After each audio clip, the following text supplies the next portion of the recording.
सुरलोक की जादुई नगरी में कदम रखते ही राजकुमार आरव मंत्रमुग्ध हो गया। ये दुनिया हर उस चीज से परे थी जिसकी उसने कभी कल्पना की थी। चारों ओर चमचमाते झरने, इंद्रधनुषी पक्षी और जादुई फूलों की खुशबू फैली हुई थी। परियां मधुर गीत गा रही थीं और आसमान सुनहरी रोशनी से चमक रहा था। जैसे ही आरव आगे बढ़ा, एक भव्य महल उसके सामने प्रकट हुआ। ये महल पूरी तरह क्रिस्टल और सोने का बना था, जिसकी दीवारें सूरज की किरणों से झिलमिला रही थीं। महल के सामने खड़े होकर उसने देखा कि वहां सुरलोक के राजा और रानी खड़े हैं, उनके साथ रश्मि और दिव्या भी थीं। सुरलोक के राजा ने मुस्कुराते हुए आरव का स्वागत किया। उनकी आवाज में गहरी गूंज थी और उनके व्यक्तित्व में एक आभा थी जो उन्हें दिव्य बनाती थी। राजा, हे राजकुमार आरव, तुमने जादुई पेड़ को छूकर यह सिद्ध कर दिया कि तुम विशेष हो। अब तुम्हें अपनी काबिलियत साबित करनी होगी। आरव ने सिर झुकाकर राजा का अभिवादन किया। आरव, महाराज, मैं आपकी आज्ञा का पालन करने के लिए तैयार हूँ। राजा, तुम्हें 3 परीक्षाएं देनी होंगी। ये परीक्षाएं तुम्हारी बहादुरी, बुद्धिमानी और दयालुता की परख करेगी। अगर तुमने इन सभी को पार कर लिया तो तुम्हें हमारे राज्य का सबसे बड़ा उपहार मिलेगा, और साथ ही तुम्हें ये चुनने का अधिकार मिलेगा कि तुम रश्मि या दिव्या में से किसे अपनी पत्नी बनाना चाहते हो। ये सुनकर आरव के दिल में हल्की बेचैनी हुई, लेकिन उसने अपनी हिम्मत नहीं खोई। उसने सहमति में सिर हिलाया और परीक्षाओं के लिए तैयार हो गया। राजा ने आरव को एक जादुई जंगल में भेजा। वहां उसे एक आग का दरिया पार करना था। ये दरिया सामान्य नहीं था, इसकी लपटें हर उस व्यक्ति को डरा देती थी जो उसमें प्रवेश करने की कोशिश करता। आरव ने दरिया के किनारे खड़े होकर गहरी सांस ली। आग की लपटें तेज थीं, लेकिन वह डरने के बजाय अपनी सोच में डूब गया। उसने अपनी तलवार की मदद से पास पड़ी चट्टानों को रास्ते पर रखा। फिर उसने अपनी गति और संतुलन से उन पर कदम रखा और धीरे धीरे दरिया पार करने लगा। अंततः वह दरिया को पार करने में सफल हुआ। दूर खड़ी रश्मि ने राहत की सांस ली। रश्मि मुस्कुराते हुए, राजकुमार ने पहला इम्तिहान पार कर लिया। उनका साहस वाकई अद्भुत है। दूसरी परीक्षा के लिए आरव को सुरलोक के भूल भुलैया में भेजा गया। ये भूल भुलैया असली और जादुई रास्तों का मेल था।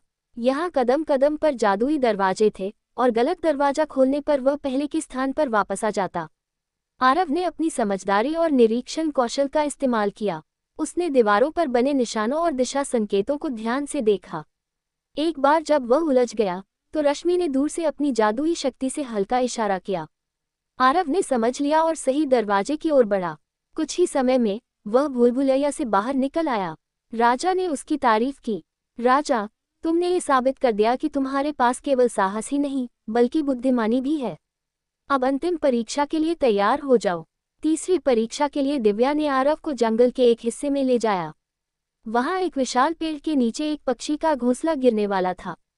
उस घोंसले में छोटे छोटे बच्चे थे जो चींची कर रहे थे। आरव ने तुरंत समझ लिया कि उसे क्या करना है।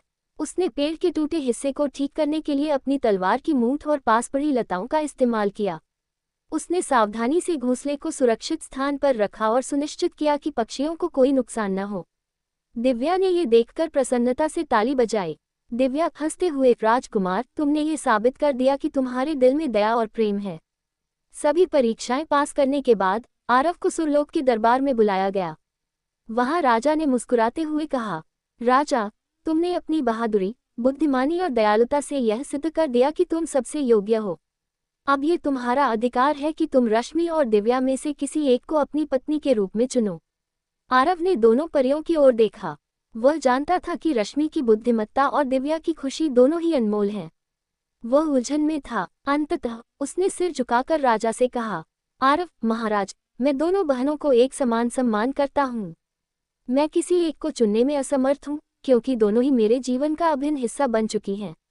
राजा ने आरव की बात सुनकर उसे गले लगा लिया। राजा, तुम सच्चे दिल वाले हो, इसलिए मैं तुम्हें आशीर्वाद देता हूँ। रश्मि और दिव्या दोनों तुम्हारी पत्नी बनेंगी, लेकिन यह निर्णय केवल मेरे नहीं, उनकी स्वीकृति से होगा। रश्मि और दिव्या ने एक दूसरे की ओर देखा और मुस्कुराए। रश्मि, हम दोनों एक हैं और हम खुश हैं कि हमारे सपनों का राजकुमार इतना सच्चा और निष्पक्ष है। इस तरह राजकुमार आरव ने रश्मि और दिव्या से शादी की। तीनों ने मिलकर सुरलोक और राजंगल को एक कर दिया। रश्मि की बुद्धिमत्ता ने राज्य को समृद्ध बनाया और दिव्या की खुशी ने सभी के दिलों में आनंद भर दिया। उनका राज्य वर्षों तक खुशहाली और प्रेम का प्रतीक बना रहा। सुरलोक और राजनगढ़ दोनों के लोग इस जोड़ी को आदर्श मानते थे और इस तरह परियों और इंसानों की यह जादुई कहानी हमेशा के लिए अमर हो गई। तो दोस्तों, आपको ये कहानी अच्छी लगी हो तो कृपया हमारे इस वीडियो को लाइक एवं चैनल को सब्सक्राइब करें। धन्यवाद।